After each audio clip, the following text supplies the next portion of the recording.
హరే కృష్ణ, అందరికీ వెల్కమ్. ఈరోజు మనం శ్రీమద్ భాగవతంలో 11వ స్కందం 3వ అధ్యాయం 38వ శ్లోకాన్ని చర్చించబోతున్నాము.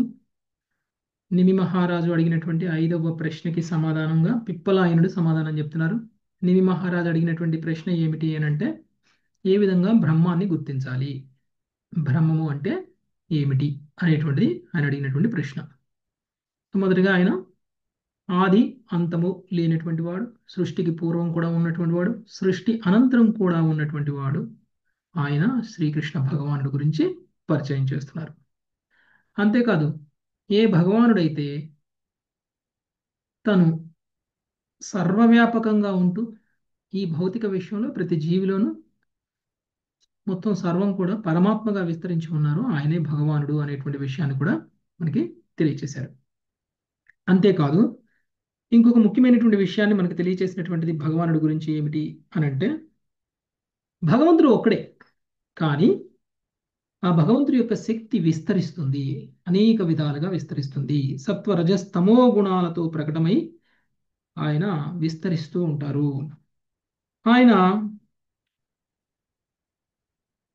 దేవతలుగా, తర్వాత భౌతిక ఇంద్రియాలు, ఇంద్రియార్థాలు, కర్మఫలాలు అనేటువంటి సుఖ దుఃఖాలుగా ప్రకటమవుతూ ఉంటారు. ఇవన్నీ కూడా ప్రకటమవుతుంటాయి, ఆయన నుంచే ప్రకటమవుతూ ఉంటాయి. క్రియాశక్తి, జ్ఞానశక్తి కూడా ఆయన నుంచే ప్రకటమవుతుంది, అహంకారంతో పాటు.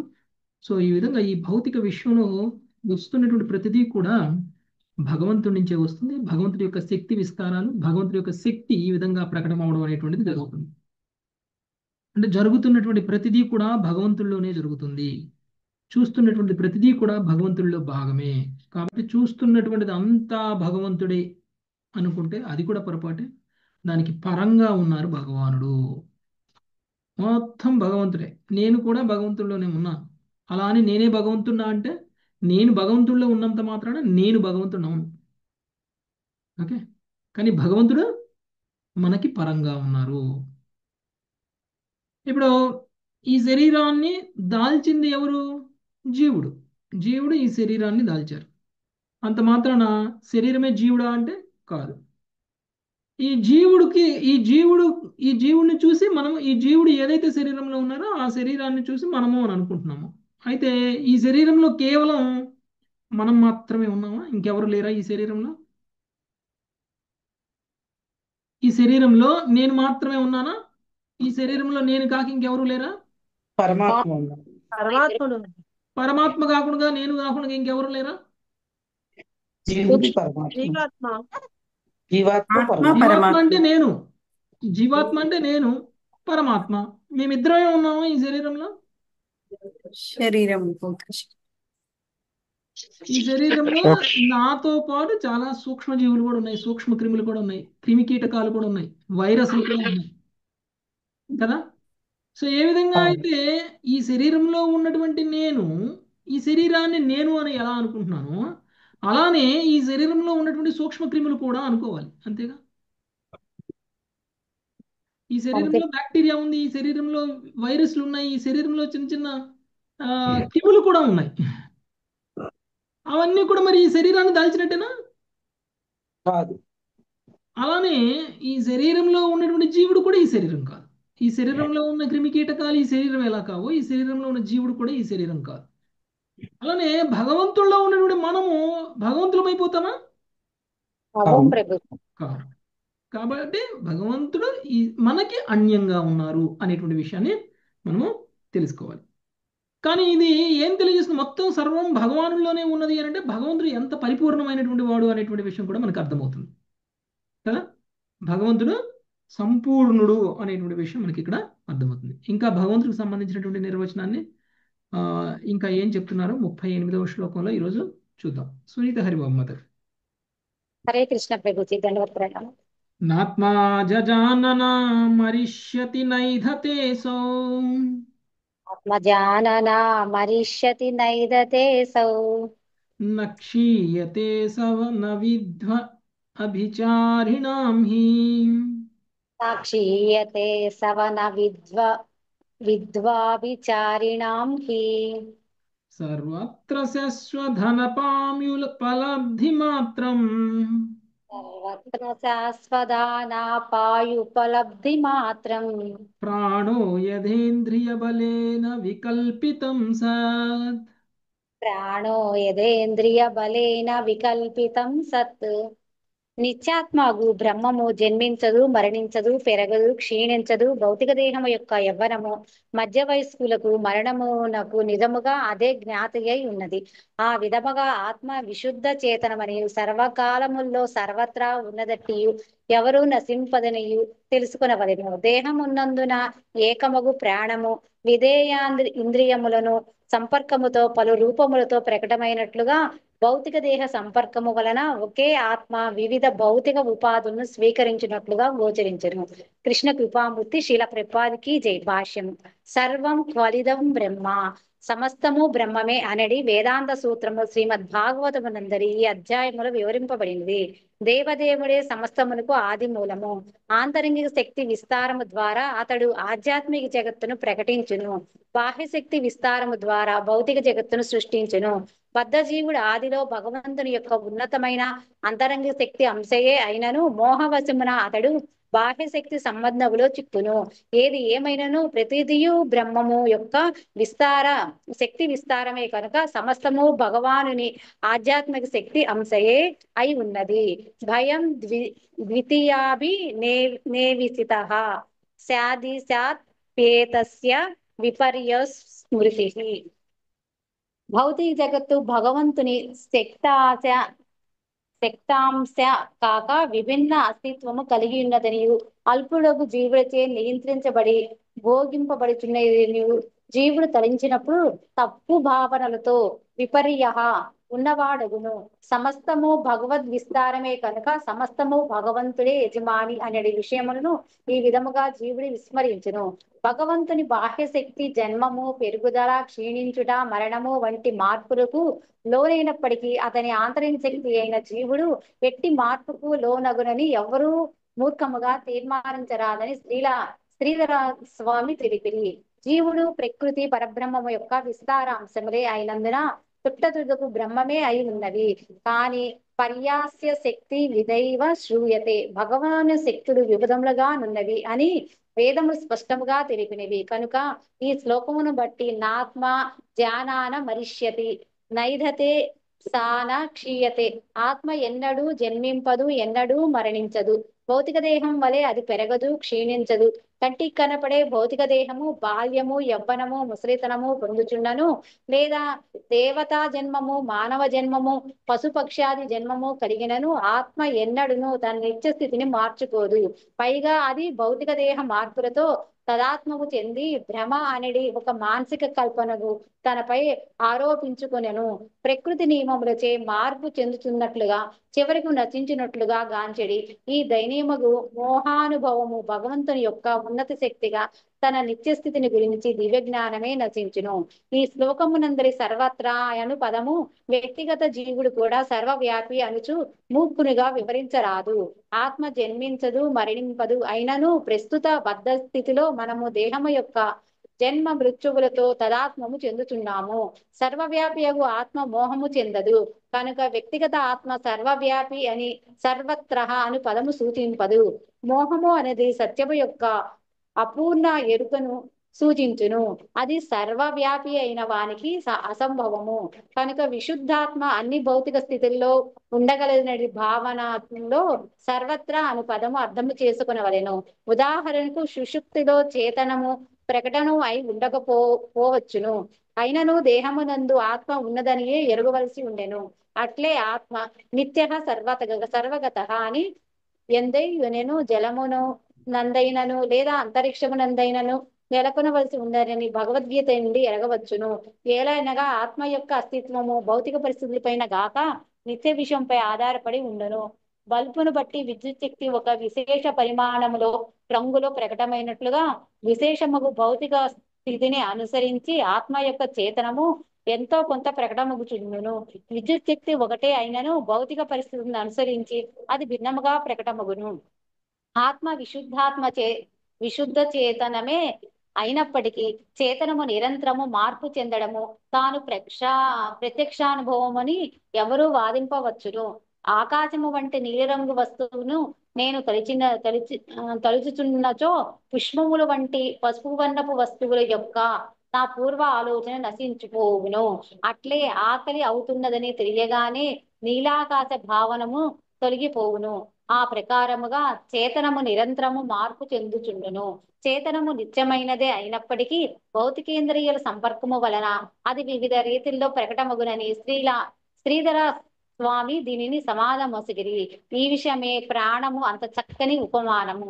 ప్రాణం ఒక్కటే అయినప్పటికీ వివిధ ఇంద్రియముల సంపర్కము వలన అది దృశ్య శక్తి, శ్రవణ శక్తి మొన్నగాన వాణిని ప్రకటమగును.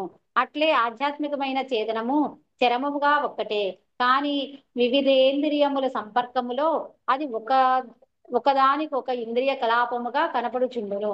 కానీ చేతనా స్థితి తాత్కాలికముగా మాయచే కప్పబడినప్పటికీ అది మార్పు రహితమై ఒక నిత్య సత్యము. మనుషుడు కృష్ణ భక్తి భావనాయుతుడు అయినప్పుడు ధీరుడు ధీరస్థ ముహ్యతి అని తెలియబడును. ఆ సమయమున మనుషుడు తన చేతనము ప్రకృతి మార్పులతో తదాత్మపరిచి మోహపరవశుడయ్యడే అవకాశమే లేదు. ఆధ్యాత్మిక జ్ఞానము నిరాకారమైనది కాక భౌతిక దేహములో విశుద్ధాత్మను క్రమముగా చూడగలుగుట సంభవింపజేయునని చాందోపనిషత్తులో తత్వమసి అను వాక్యము ద్వారా తెలుసుకునవలెను. భగవద్గీత యందు శ్రీకృష్ణుడు పదే పదే అహం నేను అని పలికినట్లుగా ఈ వేదవాక్యం త్వం నీవు అను పదమును వాడినది. పరతత్వము పరమ పురుషుడే అయినట్లుగానే బ్రహ్మము తత్ యొక్క వ్యక్తిగత అంశము కూడా నిత్య పురుషుడే త్వం అయినాడు. కనుకన శ్రీల జీవ గోస్వామి వారి అభిప్రాయమును అనుసరించి బ్రహ్మం యొక్క వ్యక్తిగతాంశము నిత్య చేతన స్వరూపమై ఉన్నది. సత్యము నిరాకార భావములో అర్థము చేసుకున్నట యందు కాలము వృధాపరచక మనుజుడు తాను నిత్య చేతనా జీవుడిని అర్థము చేసుకున్నటకు యత్నించవలనని శ్రీల విశ్వనాథ చక్రవర్తి ఠాగూరు తెలియజేసిరి. సత్యము నిరాకార భావములో తెలుసుకుంట అనున్నది తాత్కాలికమైన భౌతిక వైవిధ్యము తోసిపుచ్చడం మాత్రమే యగును. అనగా మనుషుడు తాను దేవదేవుని నిత్య సేవకుండని ఎరుగవలెను. ఈ సంబంధంలో శ్రీల మధ్వాచార్యులు మహాభారతమునందలి మోక్ష ధర్మము నుండి ఈ క్రింది వాక్యమును ఉదహరించిరి. అహం హి జీవ సంజ్ఞో వై మయి జీవ సనాతనః మా వై త్వం యాను మనస్త్వం దృష్టో జీవో మయేతి హా హం శ్రేయో విదాస్వామి యథాధికారమీశ్వర. జీవుడు నా అంశయే కనుక నాకు అభిన్నుడు. ఆ విధముగా నావలే అతడు నిత్యుడు. అతడు సదా నాయందే నిలిచియుండును.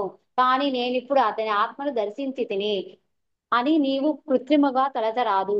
పైగా నీవు నిజముగా యోగ్యుడివైనప్పుడు దేవదేవుడే నేను నీ వరదానమును నీ పొసగగలగను. హరే కృష్ణ ప్రభుజీ ధన్వత్ హరే ప్రణామాలు. కృష్ణ. ఈ శ్లోకంలో ఆత్మ గురించి చెప్తున్నారు, కానీ ప్రశ్న ఆత్మ గురించా? ప్రశ్న బ్రహ్మం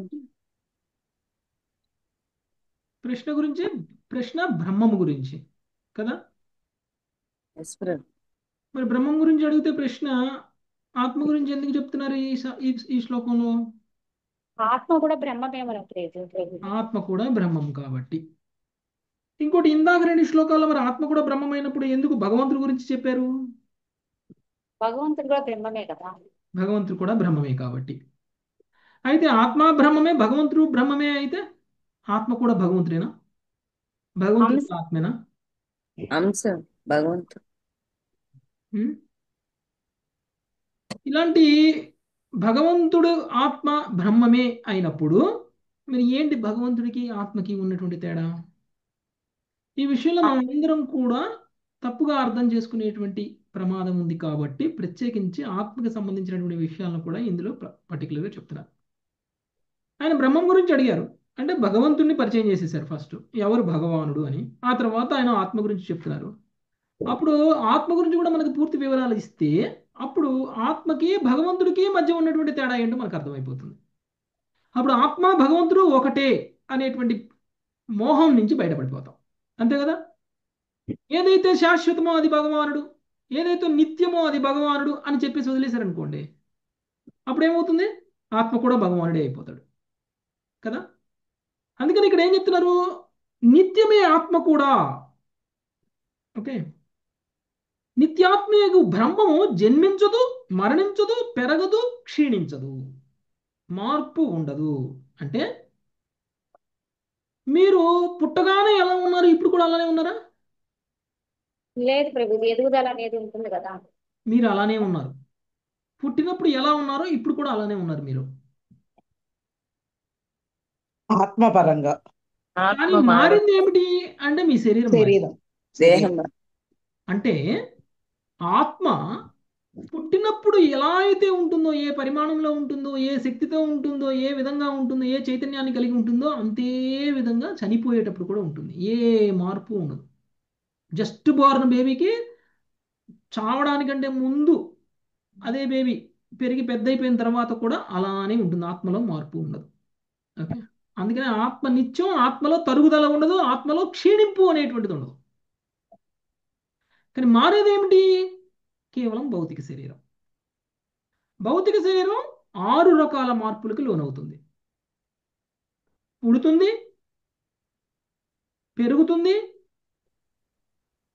తర్వాత క్షీణిస్తుంది. పునరుత్పత్తి ఇతరాలు చేస్తుంది. కొంతకాలం నిలిచున్నాక కొంతకాలంలో మార్పు లేకుండా అలానే ఉంటుంది. ఆ తర్వాత క్షీణిస్తుంది, ఆ తర్వాత మరణిస్తుంది. ఓకే.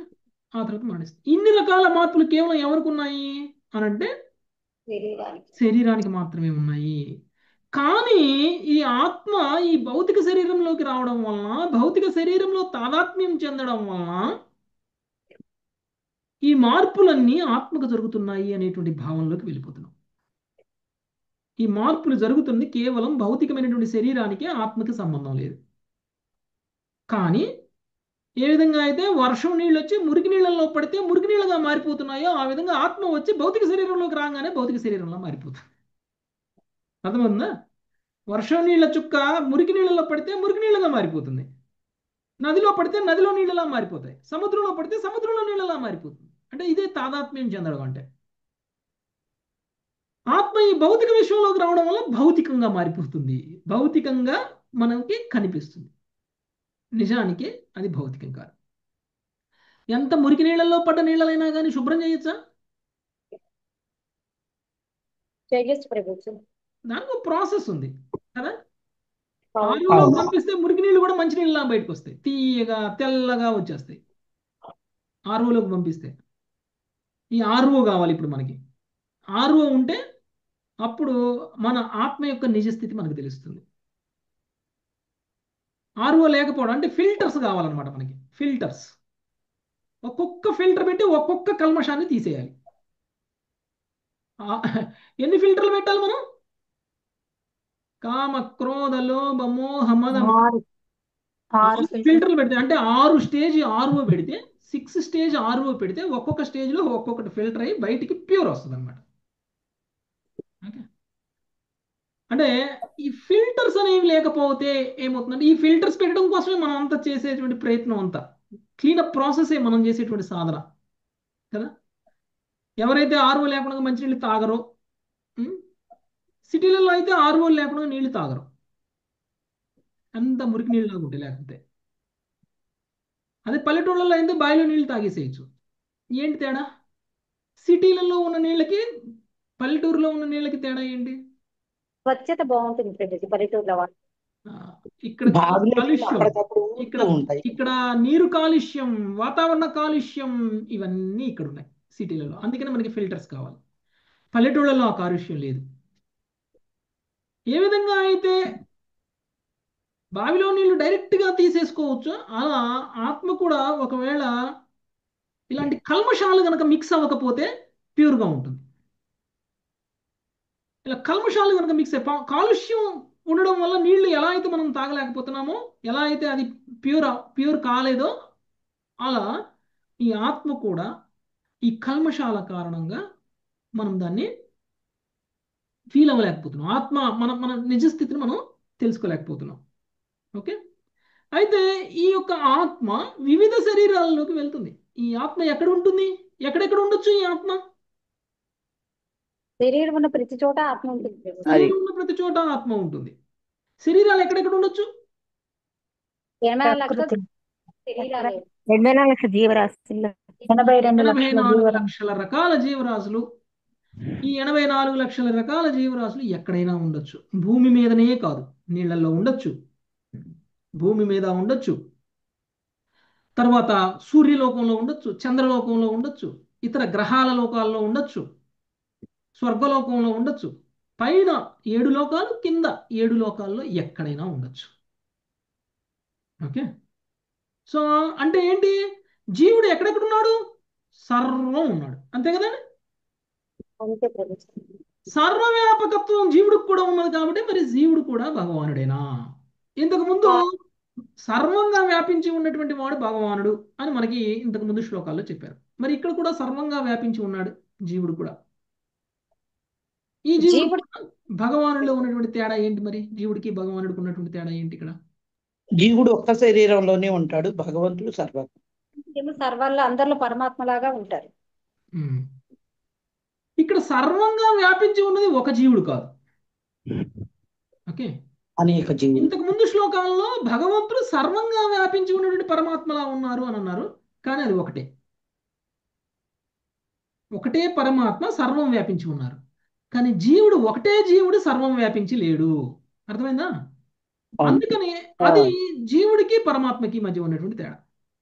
ఇక రెండవ తేడా, జీవుడు ఈ శరీరంలోకి రావడం వల్ల శరీరంతో తాదాత్మ్యం చెంది నేనే శరీరము అనుకుంటున్నాడు. కానీ పరమాత్మ ఈ భౌతిక విశ్వంలో ఉండి కూడా నేనే ఈ భౌతికత్వం అయినటువంటి విశ్వాన్ని, లేకపోతే ఈ భౌతిక శరీరాన్ని నేనే, అంటే మన శరీరంలో పరమాత్మ కూడా ఉంది, జీవుడు కూడా ఉన్నాడు. కానీ జీవుడు మాత్రం నేను ఈ శరీరము అని అనుకుంటున్నాడు, కానీ పరమాత్మ మాత్రం నేను ఈ శరీరము అనుకోవట్లేదు. అంటే మోహానికి లోనవుతున్నాడు జీవుడు, కానీ పరమాత్మ మోహానికి లోను కావట్లేదు. అంటే ఈ తేడాలు కనుక మనం అర్థం చేసుకోకపోతే జీవుడినే పరమాత్మ అనేసుకుంటాం. ఈ తేడాలు మనం అర్థం చేసుకోకపోతే మనకి భగవంతుడు ఎవరో సరిగా అర్థం కాదు, అంత తప్పుగా అర్థం చేసుకునేటువంటి ప్రమాదం ఉంది. అందుకనే ఈ శరీరంలో ఉన్నటువంటి జీవుడు ఈ శరీరంతో తాదాత్మ్యం చెంది మోహమాయలో పడిపోతున్నాడు. కానీ పరమాత్మ కూడా ఈ భౌతిక విశ్వంలోనే ఉన్నప్పటికీ మోహమాయకి లోనవ్వడం లేదు. ఓకే, మోహమాయకి లోనవ్వడం లేదు. అంటే ఈ జీవుడు ఈ శరీరంలో ఉండి తను పొందినటువంటి జ్ఞానంతో తను తెలుసుకోవాల్సింది ఏమిటి అని అంటే, నేను ఈ శరీరం కాదు, నేను ఈ జీవుణ్ణి అనేటువంటి విషయాన్ని తెలుసుకోగలగాలి. భగవంతుడు మనకి ఇచ్చినటువంటి జ్ఞానంతో నేను ఈ శరీరం కాదు, నేను ఈ శరీరానికి పరంగా ఉన్నటువంటి ఆత్మని అనేటువంటి విషయాన్ని తెలుసుకోగలగాలి. అప్పుడు మనం సరి అయిన దిశలో మన జ్ఞానం ఉన్నట్లు కదా, సరి అయిన దిశలో మన యొక్క జ్ఞానం అనేటువంటిది పెంపొందించుకుంటున్నట్లు. అలా కాకపోతే మనం పొందేటువంటి ఏ జ్ఞానమైనా సరే ఆ జ్ఞానం మనల్ని పతనం చేస్తుంది తప్ప పురోగమించేలా చేయదు. కాబట్టి అనేక రూపాలలో ప్రకటమై దేహ సంపర్కం వల్ల ఆత్మ అనేక రకాల ఉపాధులను పొందుతుంది.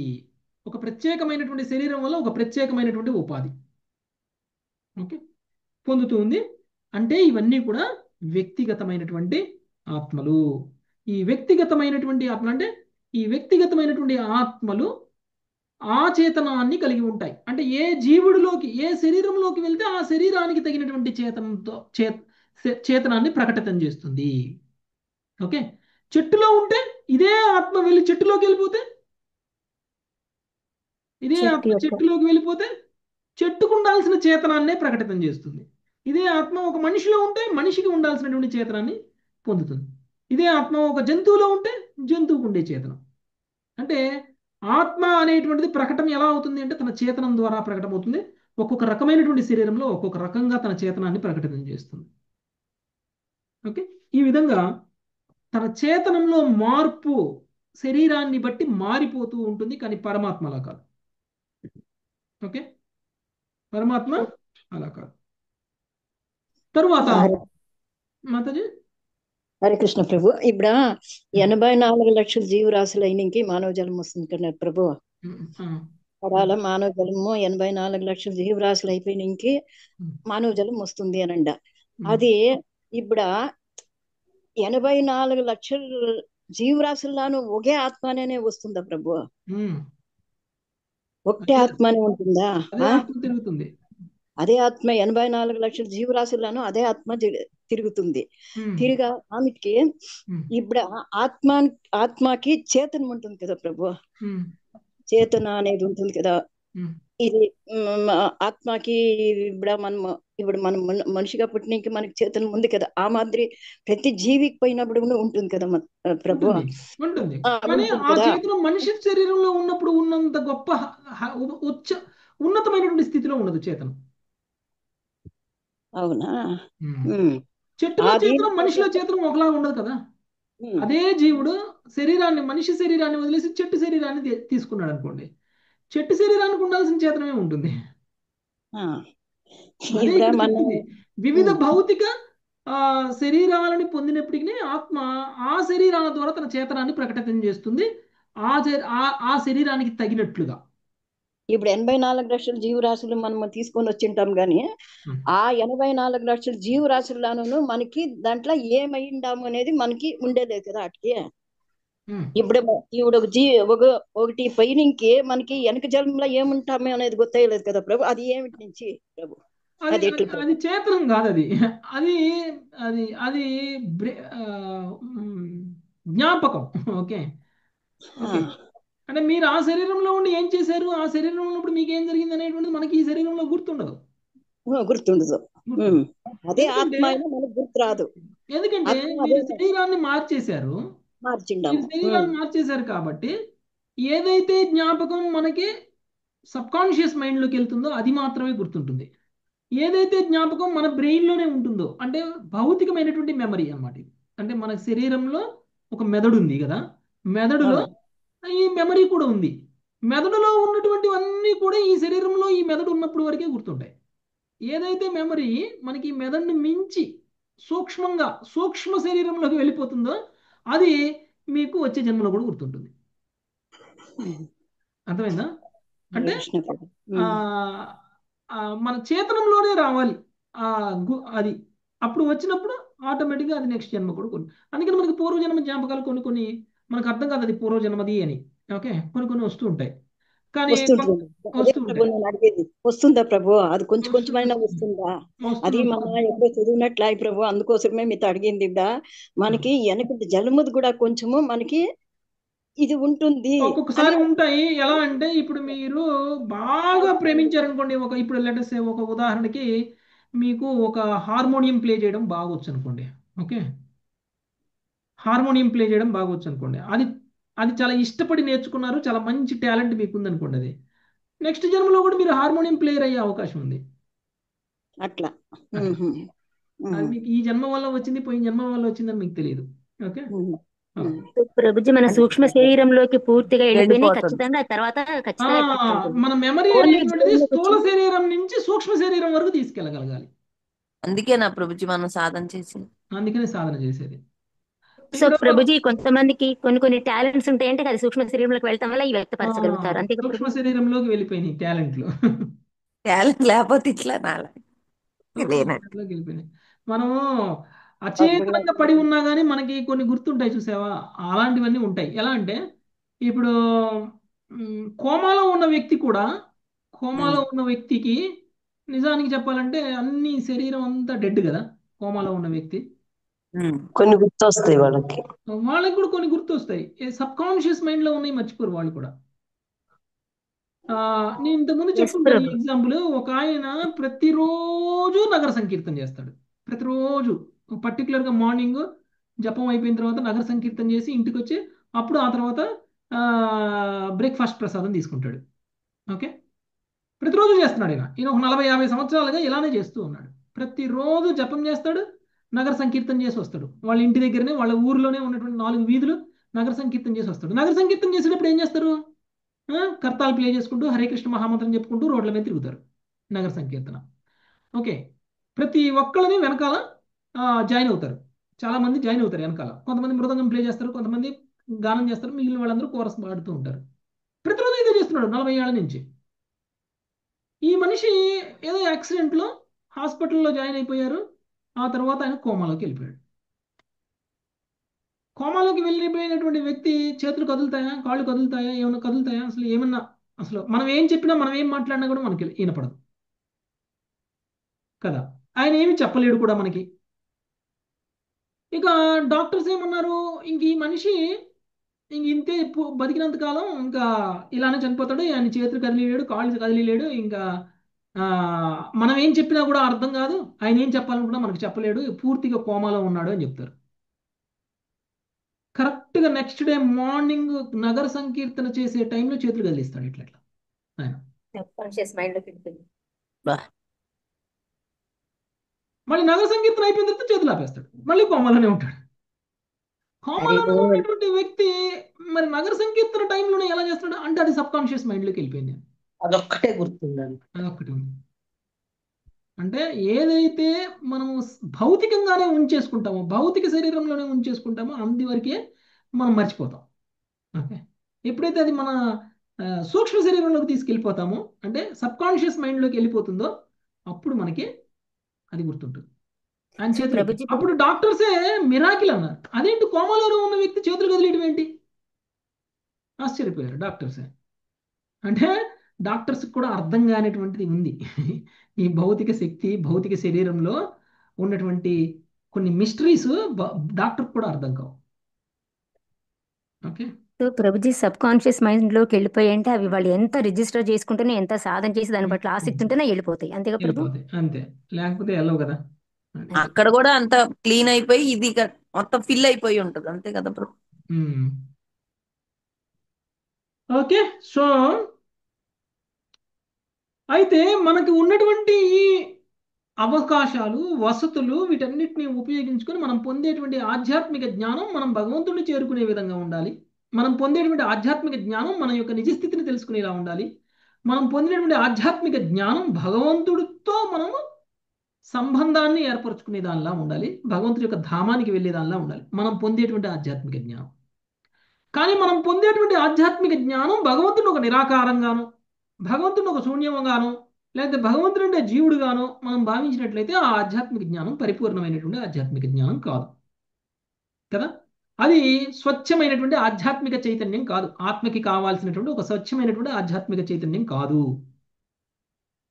ఇంకా ఉన్నట్లు కల్మషాలు, ఇంకా ప్రాబ్లమ్స్ ఉన్నట్టు, ఇంకా పూర్తిగా మోహమాయ నుంచి బయటికి రానట్లు. ఓకే, అంత ఈజీ కాదు.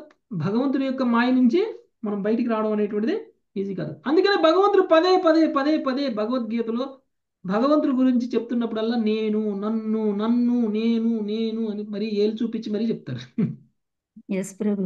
మత్ మత్ అంటా ఉంటారు, మత్ కర్మ మత్ మత్. అయినా మనం మూర్ఖ జనులు, మనం మత్ అంటే నిరాకారం అని అనుకుంటాం. నేను అంటే నిరాకారం అనుకుంటాం. నేనంటే కృష్ణుడు కదా. కృష్ణుడు చెప్తూ నేను అంటే కృష్ణుడు కదా, ఇంకెవరు? అంతే ప్రభు. నేనే సర్వానికి మూలము అని చెప్తున్నాడు. ఇంకా ఏంటి మనకు డౌట్? ఇంకా అక్కడ కూడా నేను అంటే కృష్ణుడు కాదు, నేను అంటే నిరాకారం అని ఎలా అనుకుంటాం? అసలు నిరాకారానికి నేను అసలు అస్తిత్వమే ఉండదు ఎలా కదా ప్రభు. వస్తుంది? అసలు ఒక ఆకారమే లేని దానికి నేను, నువ్వు అనే పదం ఉండదు.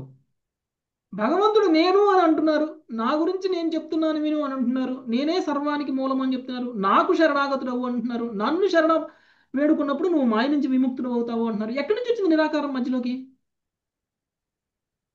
సృష్టి కల్పన. ఇవన్నీ కూడా మనము భగవంతుడు మనకి ఇచ్చినటువంటి చేతనాన్ని దుర్వినియోగం చేసుకుంటున్నట్టు. భగవంతుడే స్వయంగా ఈ భూమి మీద అవతరించి భగవంతుడే తన జ్ఞానాన్ని తానే మనకు అందిస్తూ ఉంటే దాన్ని వినకుండగా మనకున్నటువంటి తెలివితేటలతోటి, మనకున్నటువంటి జ్ఞానంతో మనం భగవంతుడు ఇచ్చినటువంటి చేతనాన్ని దుర్వినియోగం చేసి ఆధ్యాత్మిక జ్ఞానం అనేటువంటి పేరుతోటి ఆధ్యాత్మికంగా భగవంతుడితోటి మనం సంబంధాన్ని ఏర్పరచుకోకుండా భగవంతుడినే తప్పుగా అర్థం చేసుకునేదా లాగా మనం ఉపయోగిస్తున్నాం కాబట్టి దుర్వినియోగం చేస్తున్నట్లు. అందుకనే ఆచార్యులు చాలా బాధపడుతున్నారు మనలాంటి వాళ్ళని చూసి. అయ్యో పాపం, వీళ్ళేంది ఇలా అయిపోయారు, వీళ్ళని ఎలా మనం మార్చాలి అని ఒక వైష్ణవ సాంప్రదాయంలో ఉన్నటువంటి ఆచార్యులు బాధపడుతున్నారు. అందుకనే మనం అందరం మూర్ఖులుగా మిగిలిపోకూడదు. నేనే భగవంతుడు అనుకునే స్థాయిలో, లేదా నిరాకార బ్రహ్మమే భగవంతుడు అనుకునే స్థాయిలో, లేదా భగవంతుడు లేడు మొత్తం శూన్యం అనేటువంటి స్థాయిలో మనం మూర్ఖులుగా ఉండిపోకూడదు. మనల్ని చూసి దేవీ దేవతలు జాలిపడతారు, మనల్ని చూసి ఆచార్యులు జాలిపడతారు, మనల్ని చూసి స్వయంగా శ్రీకృష్ణ భగవానుడే జాలిపడతాడు, కరుణ చూపిస్తారు. అందుకనే వైష్ణవులు మన మీద కరుణ చూపిస్తాడు. అందుకని భగవంతుడు ఏం చెప్తున్నారు? జీవుడు నా యొక్క అంశయే కాబట్టి నాకు అభిన్నుడు, నాలానే నిత్యుడు, నాలానే సదా నిలిచి ఉంటాడు. అది అభిన్నత్వం అంటే.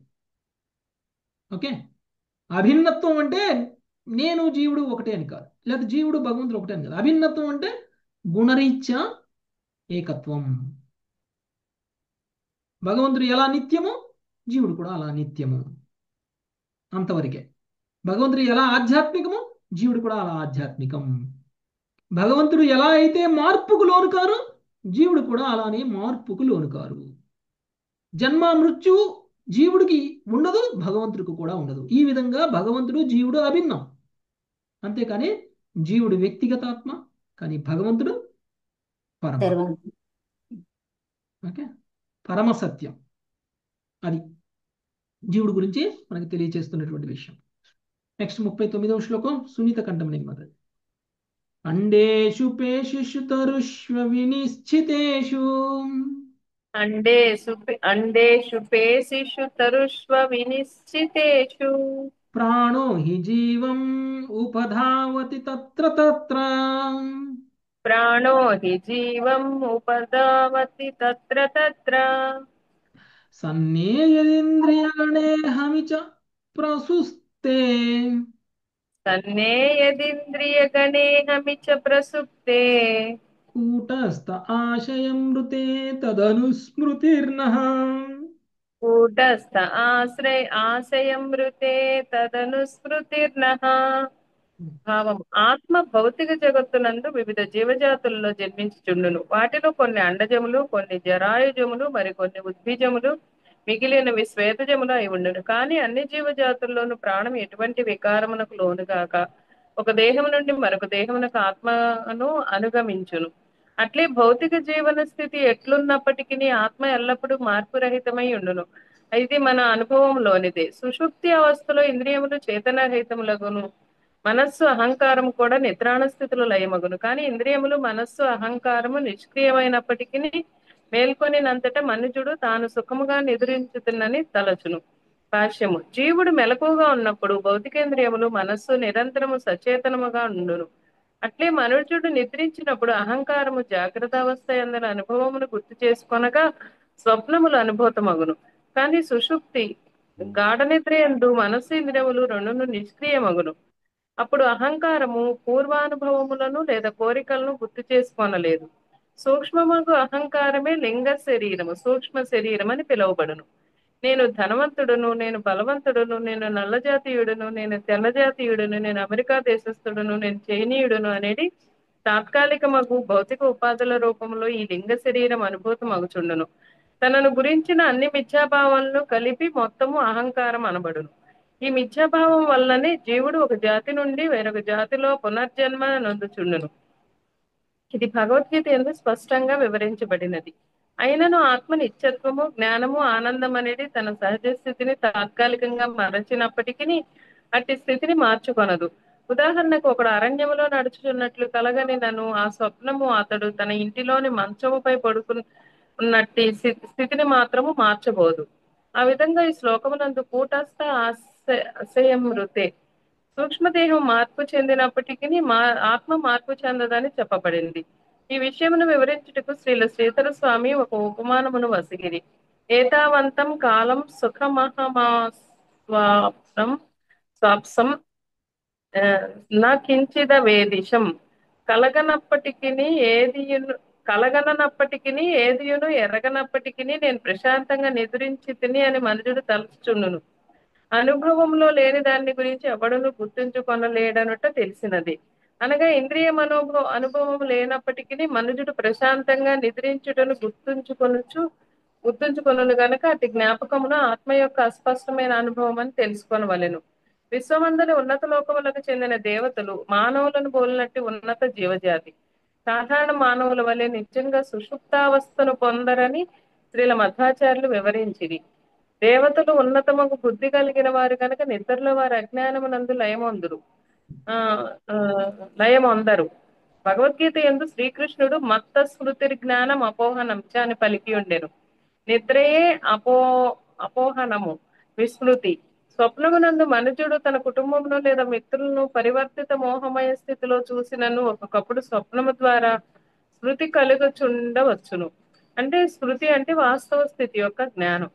కానీ స్మృతి విస్మృతుల అన్ని పరిస్థితులు హృదయమునందు పరమాత్ముని సన్నిధి వల్లనే కలుగుచున్నవి.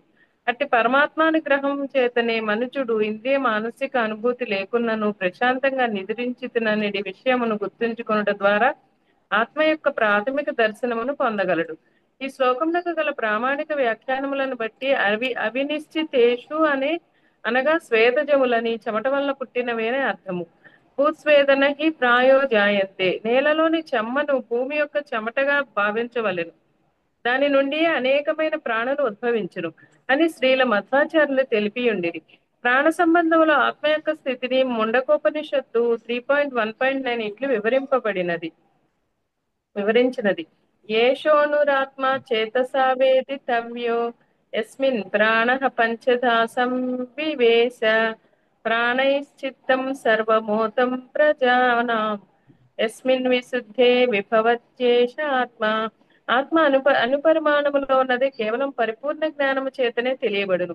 ఈ అణు ఆత్మ 5 రకములకు వాయువులలో ప్రాణము, అపానము, వ్యానము, సమానము, ఉదానము తేలియాడుచుండును. ఈ ఆత్మ హృదయమునందు నిలిచినదే జీవుల దేహమంతటను ప్రభావమును చూపుచుండును. ఈ 5 రకములకు వాయువుల కల్మషము నుండి శుద్ధి చెందినప్పుడు ఆత్మ యొక్క ఆధ్యాత్మిక ప్రభావము ప్రదర్శితము కాగలదు. ఈ విధంగా అసంఖ్యాక జీవజాతుల్లో ఆత్మ ప్రాణమందు నిలిచినదై ఉండును. Thank you Prabhuji. Hari Hare Krishna. So ఆత్మ వివిధ జీవజాతుల్లో జన్మ తీసుకోవడం అనేటువంటిది జరుగుతుంది. ఎన్ని రకాలు అనంటే అండజములు, జరాయుజములు, ఉద్భిజములు, స్వేదజములు. అంటే గుడ్డు ద్వారా పుట్టేటువంటివి, గర్భం ద్వారా జన్మించేటువంటివి, స్వేదం నుంచి జన్మించేటువంటివి. తర్వాత ఇంకోటి ఏంటంటే ఉద్భిజము. ఉద్భిజం అంటే భూమిని చీల్చుకొని పైకి వచ్చాయి ప్రభుజీ. అవునా, అంటే చెట్లు లాగానా? చెట్లు. Okay okay. సో ఇన్ని రకాలుగా ఈ ఆత్మ అనేటువంటిది శరీరాన్ని తీసుకోవడం అనేటువంటిది జరుగుతుంది. ఇదంతా కూడా భౌతిక స్థితి.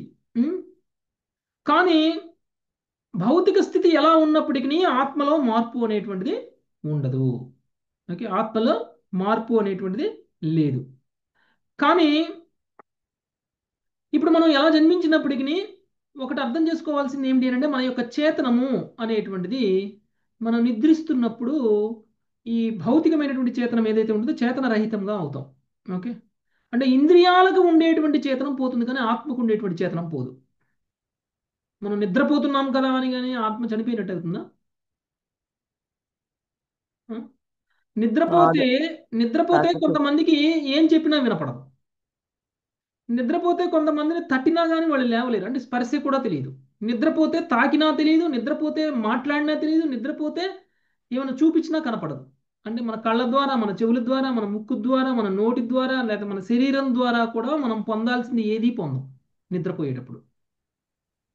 అంటే కొంతమంది గాఢ నిద్రలోకి పోయినప్పుడు, గాఢ నిద్రలోకి పోకపోతే మీరు మీ శరీరంలో ఏ ఇంద్రియం పనిచేసినా పని చేయకపోయినా చెవులు పనిచేస్తాయి. అందుకనే ఎవరైనా గట్టిగా అరిస్తే లేచిపోతాం, ఉలిక్కిపడి లెగుస్తాం కదా. అంటే చెవులు ఏం చేస్తాయంటే ఈ శరీరంలో ఉన్నటువంటి మిగిలిన ఇంద్రియాల చేతనాన్ని తిరిగి తీసుకొస్తాయి. చెవుల ద్వారా మనకి మిగిలిన శరీరంలో ఉన్నటువంటి ఇంద్రియాల యొక్క చేతనం మొత్తం కోల్పోతాం మనము ఏది నిద్రపోయేటప్పుడు. చెవుల ద్వారా మిగిలినటువంటి శరీరంలో ఉన్నటువంటి ఇంద్రియాల యొక్క చేతనాన్ని కూడా మనం తెచ్చుకుంటాం. కానీ ఆత్మకు మాత్రం మనం ఎలాంటి సుషుప్తావస్థ దశలో ఉన్నా కానీ చేతనం అనేటువంటిది ఉంటుంది. ఆత్మచేతనం అనేటువంటిది పోదు, నిద్రాణ స్థితిలో ఉన్నా కానీ. అదే చెప్తున్నాను అనమాట. మన ఇంద్రియాలకు ఉన్నటువంటి చేతనం అనేటువంటిది అహంకారంతో సహా లయం అయిపోతుంది నిద్రపోయేటువంటి సుషుప్తావస్థ దశలో ఉన్నప్పుడు. కానీ ఆత్మ యొక్క చేతనం అనేటువంటిది లయం అవ్వదు. కాబట్టి నిద్రపోయి లేచినటువంటి వ్యక్తి నేను గాఢ నిద్రని పోయాను, సుఖంగా నిద్రను పోయాను అని అనుకుంటాడు. కానీ ఆ తర్వాత ఏం జరిగింది అనేటువంటిది ఆయనకి తెలియదు. ఆ టైంలో ఏం జరిగింది అనేటువంటిది ఆయనకి తెలియదు. కాబట్టి మనం అందరం కూడా ఈ ఈ యొక్క ఏదైతే ఉందో మన యొక్క గుర్తింపు ఏదైతే ఉందో అది శరీరానికి సంబంధించింది అనేటువంటి విషయాన్ని మనము అర్థం చేసుకోవాలి. ఆ, అది మనం కేవలం మనం కలలో ఉన్నప్పుడు, మనం ఏదైతే నిద్రపోయినప్పుడు, గాఢ నిద్రలో ఉన్నప్పుడు, కలలో ఉన్నప్పుడు మనం ఏదైతే మనం కలలు కని దాన్ని నిజం అని అనుకుంటామో, ఆ విధంగానే ప్రస్తుతం ఆత్మ యొక్క చేతనాన్ని మనం తెలుసుకోలేకపోతున్నాం కాబట్టి, నిజమైనటువంటి చేతనంలోకి మనం రాలేకపోతున్నాం కాబట్టి, ఏదైతే ఇప్పుడు మనం అనుభవిస్తున్నామో ఇదంతా కూడా నిజము అని అనుకుంటాము. ఇది కూడా ఒక కళలాగా అనమాట. ఎప్పుడైతే మనం మేల్కొన్నామో, అంటే ఆత్మ జాగృతం అవుతుందో, ఆత్మ జ్ఞానం ఎప్పుడైతే వస్తుందో అప్పుడు ఇదంతా కూడా కళలాగా అనిపిస్తుంది. ఓకే, ఇదంతా కూడా కళలాగా అనిపిస్తుంది. ఇదంతా కూడా మనం మనం కళలో నిజం అని అనుకుంటున్నాం మనం. ఓకే, నెక్స్ట్ ఈ యొక్క శ్లోకం చదువుదాం మాతాజీ. ఇంకా 5వ ప్రశ్నకి సమాధానం కంప్లీట్ అయిపోతుంది. Okay, Sunita okay. కంటిన్యూ మాతాజీ, చదవండి. సునీత మాతాజీ, కంఠం నేను మాతాజీ. యర్హబ్జనాభ చరణై శనయోరుభక్త్యాం యర్హబ్జనాభచరణై శనయోరుభక్త్యా చేతో మలాని విధమేద్గుణ కర్మజాని చేతో మలాని విధమేత్ గుణకర్మజాని తస్మిన్ విశుద్ధ ఉపలభ్యత ఆత్మతత్వం తస్మిన్ విశుద్ధ ఉపలభ్యత ఆత్మతత్వం సాక్షాద్యధామలదృశో సవితృప్రకాశః. సాక్షాత్ యథామలదృశోః సవితృప్రకాశః. భావము: దేవదేవుని చరణ కమలములనే ఏకైక జీవిత లక్ష్యముగా హృదయమునందు నిలుపుకొని అతని భక్తియుత సేవలో గంభీరముగా నెలకొనినప్పుడు త్రిగుణమయమగు పూర్వకర్మల వలన హృదయంలో ప్రోగుపడిన అసంఖ్యాకమగు మలిన కోరికలను మనుషుడు నశింపజేసుకొనగలడు. హృదయం ఆ విధంగా పరిశుద్ధమైనప్పుడు దేవదేవుడు తాను దివ్యులమని అతడు నేరుగా అనుభూతమనర్చుకొనును. అమల దృష్టి ద్వారా మనుషుడు సూర్యప్రకాశం యొక్క ప్రత్యక్షానుభూతిని పొందినట్లు ఆ విధంగా అతడు ఆధ్యాత్మిక అవగాహన యందు పరిపూర్ణుడగును. భాష్యము: మనస్సు ఇంద్రియములు పూర్తిగా నిష్క్రియమై ఉన్నప్పుడు ప్రశాంతంగా నిద్రించిన అనుభవమును స్మరించుట ద్వారా నిత్యము మార్పురహితమైన ఆత్మ యొక్క ప్రాథమిక క్షణకాల దర్శనమును మనుజుడు పొందగలడని గడిచిన శ్లోకంలో వివరించబడినది. గాఢ నిద్రలో ఆత్మ యొక్క ప్రాథమిక అనుభూతి కలిగినచో మెలకు వచ్చినంతనే మనుజుడు ఎందులకై తిరిగి భ్రాంతిమయ స్థితికి చేరుచున్నాడని ఎవరైనా ప్రశ్నించవచ్చును. హృదయమునందు ప్రోగుపడిన భౌతిక వాంఛల కారణంగా బద్ధజీవుడు ఇంద్రియ భోగమనటి అజ్ఞానమునకు అలవాటు పడినాడని దానికి సమాధానం చెప్పవచ్చును. కారాగారం వెలుపల ఉన్నట్టు వెలుతురును కిటికీ ద్వారా ఖైదీ గాంచినప్పటికీ అతడు కటకటాల వెనుకనే బంధింపబడి ఉండును. అట్లే బద్ధజీవుడు ఆత్మ యొక్క క్షణమాత్ర దర్శనమును పొందినప్పటికీ భౌతిక వాంఛ బంధంలో బందీ అయి ఉండును. కనుక నిత్యాత్మ తాత్కాలికముకు దేహంలో ఉన్నదనని ప్రాథమిక అవగాహన కలిగినప్పటికీ లేదా హృదయంలో వ్యక్తిగతాత్మతో కూడి ఉండి పరమాత్మ యొక్క ప్రాథమిక అవగాహన కలిగినప్పటికీ భౌతిక అస్తిత్వ కారణమును అనగా కోరికను తొలగించి వేయుటకు విశేషముగా పద్ధతి అవసరమగును. భగవద్గీత 8.6 అంది ఇట్లు వివరింపబడినది. ఎం వాపి స్మరన్ భావం త్యజత్యంతే కలేవరం తం తమేవైతి కౌంతేయ సదా తద్భావ భావితః. ఒక కౌంతేయ, దేహమును త్యజించినప్పుడు మనుజుడు ఏ భావమును స్మరించునో అదే భావమును అతడు నిశ్చయంగా పొందును. మరణ సమయమున మనుజుని కోరికను అనుసరించి ప్రకృతి చే ఒక అనుకూలముకు సూక్ష్మదేహము వసగబడును.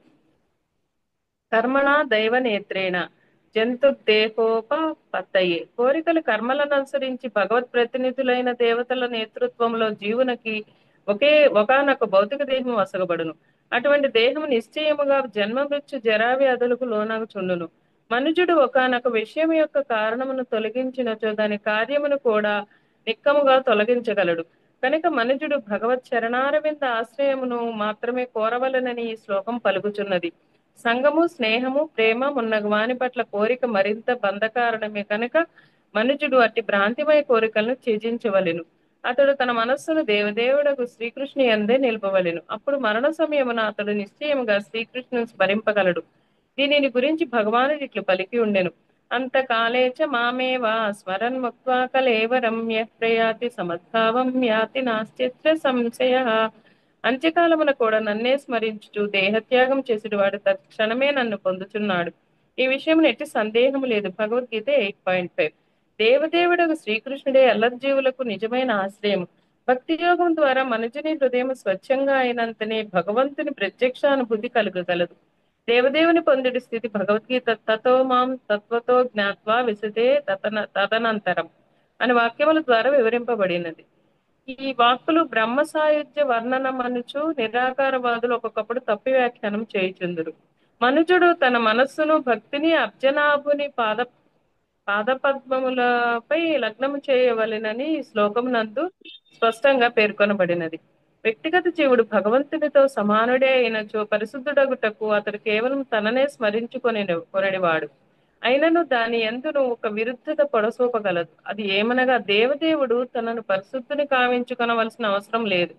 ఏలైనా భగవద్గీత ఎందడు అతడు పవిత్రం పరమ పవిత్రుడు అని వర్ణింపబడినాడు. కనుక వేదవాక్కులను ఎవ్వడును నిరాకార భావన కలుగునట్లుగా కృత్రిమముగా వెలిత్రిప్పరాదు. ఈ శ్లోకమందు తెలుపబడిన భక్తి యోగ పరిపూర్ణ స్థితిని భక్త ధ్రువుని వంటి మహాభక్తుల కార్యకలాపములలో గాంచవచ్చునని శ్రీల విశ్వనాథ్ చక్రవర్తి ఠాకూర్లు తెలిపిరి. భౌతిక స్థితి ఎందు ఏదో రాజకీయ ఉపలబ్ధి కొరకు ధ్రువుడు భగవానుని దరిచేరి ఉండెను. కాని భగవన్నామ జపము చే ఓం నమో భగవతే వాసుదేవాయ పవిత్రుడైనంతనే అతడు ఇక ఇంద్రియ భోగ అవసరం లేదని భావించెను. శ్రీమద్ భాగవతం నందలి ప్రథమ స్కందములో జన యత్యాశు వైరాగ్యం అని చెప్పబడింది. మనుషుడు భక్తియుత సేవలో పురోగమించినంతనే బాహ్యమకు భౌతిక వాంఛల ఇబ్బంది నుండి ముక్తుడగును. ఉపలభ్యత ఆత్మతత్వం అను పద సముదాయము ఈ శ్లోకంలో ప్రధానమైనది. ఆత్మతత్వము ఆత్మజ్ఞానం అనేది నిరాకార బ్రహ్మజ్యోతి తటస్థ జీవునితో పాటుగా దేవదేవుని జ్ఞానమును సూచించునని శ్రీల విశ్వనాథ్ చక్రవర్తి ఠాకూర్లు తెలిపిరి. సాక్షాత్ అని పదము చేయిచ్చట సూచితమైనట్లు దేవదేవుని గాంచుట అనగా అతని సాకార రూపమును కరచరణములను నానా విధములకు దివ్య వాహనములను పార్షదులను చూచుటయే అగును. సూర్యదేవుని యొక్క భక్తి ద్వారా మనుషుడు క్రమముగా సూర్యుని దేహమును అతని రథమును పార్షదులను చూచుట వంటిదే అది. 35వ శ్లోకం నుండి 39వ శ్లోకం వరకు ప్రామాణిక తర్కము యొక్క వివిధ స్థితులు చూపబడినవని శ్రీల భక్తి సిద్ధాంత సరస్వతి ఠాకూర్లు తెలిపిరి. 35వ శ్లోకము విషయమును స్థిరపరచగా 36వ శ్లోకము సమస్యను చూపుచున్నది. ఇక 37వ శ్లోకము పూర్వపక్షమును విరుద్ధ భావమును తెలుపగా 38వ శ్లోకము సిద్ధాంతమును నిరూపించుచున్నది. ఇక 39వ శ్లోకము సంగతి సారాంశము. మనుజుడు దేవదేవుని భక్తునిగానై అతని పాదపద్మములను అర్చించవలెనన్నట్టు సంగతి సారాంశమగును. 20/20 దృష్టి కలిగిన ఆరోగ్యవంతుడైన మనిషి తేజోమయ సూర్యకిరణములను సులభంగా గాంచగలిగినట్లుగా లేదా సూర్యదేవుని భక్తుడు సాక్షాత్తుగా సూర్యుని రూపమును చూడగలిగినట్లుగా మనుజుడు ఆ విధంగా చిత్తదర్పణమును శుద్ధిపరచుట ద్వారా భగవంతుని గాంచగలడు. థ్యాంక్ యూ ప్రభు. హరే హరే కృష్ణ. సో ఇన్ని శ్లోకాలలో భగవంతుడికి సంబంధించిన తత్వం ఆత్మతత్వాన్ని చెప్పిన తర్వాత చివరిగా మనకి కంక్లూజన్లో ఏం చెప్తున్నారు నవయోగీంద్రులు అని అంటే, ఈ ఆత్మకి ఉన్నటువంటి చేతనాన్ని మేల్కొల్పడము అనేటువంటిది మనకు అవసరం. నిజస్థితిలోకి ఆత్మను తీసుకువెళ్ళడము అనేటువంటిది అవసరం. అందుకు మనకి కావాల్సినటువంటి ఒకటే ఒక మార్గం ఏమిటి అని అంటే భక్తియుత సేవ, భగవంతుడికి శరణు వేయడం.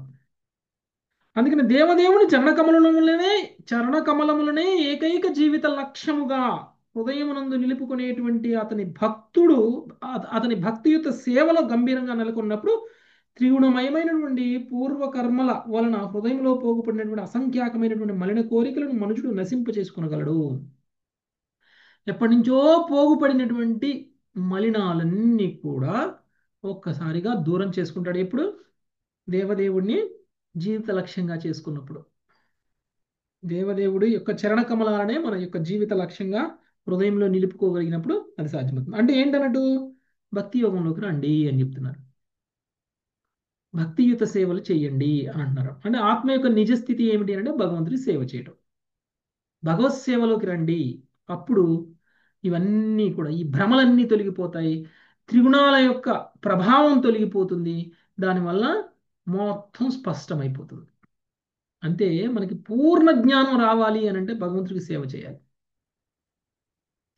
మాయ వల్ల మనకి వచ్చినటువంటి అజ్ఞానం మొత్తాన్ని మనం కోల్పోవాలి అని అంటే భగవంతుడి యొక్క సేవ చేయటం వల్ల మనకి పూర్తి జ్ఞానం అనేటువంటిది వస్తుంది. ఏ విధంగా అయితే మనము సూర్యుడిని చూడగలిగినప్పుడు కేవలం సూర్యుడే కనిపిస్తాడు, లేదంటే సూర్యకిరణాలే కనిపిస్తాయి. కానీ సూర్యలోకంలో ఉన్నటువంటి సూర్య భగవానుడు తన రథం మీద కూర్చొని సూర్య భగవానుడు చేస్తున్నటువంటి సంచారం, ఇవన్నీ కూడా మనం చూడాలి అని అంటే వీటన్నిటి నుంచి దాటుకొని పోవాలి. ఇక్కడిక్కడే ఆగిపోకూడదు. వెలుతురుని చూసి ఇదే సూర్యుడు అనుకోకూడదు, సూర్యకిరణాలను చూసి సూర్యుడు అనుకోకూడదు, సూర్యగోళాన్ని చూసి సూర్యుడు అనుకోకూడదు. అంతకు మించినటువంటి జ్ఞానం వరకు కూడా మన యొక్క చేతనాన్ని కనుక పెంపొందించుకోగలిగితే అప్పుడు సూర్యలోకంలో ఉన్నటువంటి సూర్య భగవానుడు తన రథం మీద ఏ విధంగా సంచారం చేస్తున్నారు అనేటువంటి విషయం మనకు కనిపిస్తుంది. ఓకే, అప్పటి వరకు కూడా మనము భక్తి యోగ పూర్ణ స్థితిని పొందకపోతే తప్ప మనము నిజ స్థితికి మనం రాలేము, భగవంతుడితో మనకు ఉన్నటువంటి సంబంధాన్ని మనము తెలుసుకోలేము. అది మనకి ఇక్కడ తెలియజేస్తుంది. ఈ శ్లోకంలో కంక్లూజన్ అనమాట, కంక్లూజన్ భగవంతుడిని పొందాలి ఆత్మ అనేటువంటి. నెక్స్ట్ కర్మకి సంబంధించినటువంటి ప్రశ్నలు అడుగుతారు నిమి మహారాజు.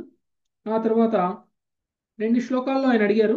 41, 42వ శ్లోకంలో కర్మకి సంబంధించినటువంటి, అంటే వివిధ రకాల కర్మలు, ఎన్ని రకాల కర్మలు ఉంటాయి, నిష్కామ కర్మ, సకామ కర్మలు ఉన్నాయి కదండి, అవన్నీ కూడా వివరంగా అడుగుతారు. వాటికి సమాధానం 43వ శ్లోకంలో నుంచి అవిర్హోత్ర ఉవాచ, అవిర్హోత్రుడు తెలియజేస్తాడు. అంటే 6వ ప్రశ్నకి సమాధానం మనం రేపు చూద్దాం. Thank you very much. Hare Krishna.